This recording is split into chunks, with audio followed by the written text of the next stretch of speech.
Iba't iba at kakaibang indigenous dishes ang natikman ng mga bisita at presidente ng Tadyan Mountain Province bilang bahagi ng 2025 Ayoweng Dilambak and Tadyan Festival. Ang detalye sa balitang pambansa ni Clintis Van Totanes ng Philippine Information Agency, Cordillera. Kakaiba at masasarap na mga indigenous dishes ang natikman ng mga bisita at mga residenteng ito sa Tadyan Mountain Province. Mula sa pinikpikan, gaki, pako at iba pang mga pagkaing Tadyan, sino ang hindi mabubusog dito? Masarap.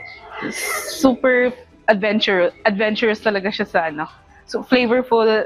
Basta iba yung yung taste niya sa common foods na tinitake natin every day. I wish and I hope that the youths will learn to cook this such dishes kasi parang ano na din siya, part of cultural preservation. Na imas, generally in imas, so in our words, it's man-inis. Sana mas mas ma-explore pa sana. Ang aktibidad na ito ay parte ng 2025 Ayoweng Dilambak at Tadyan Festival. Layunin nito na ibida ang mga locally sourced na pagkain ng munisipyo. Non-purpose na di handi yung partaking of the indigenous dish ko.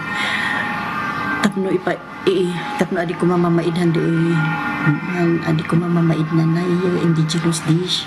Tapno maiparamanda is na the new generation. Umaasa ang pamahalaang lokal na sa pamamagitan ng aktibidad na ito ay magkakaroon ng isang pagkain na magpapakita ng pagkakakilanlan ng bayan. Mula sa PIA Cordillera, Clintis Van Totanes, Balitang Pambansa.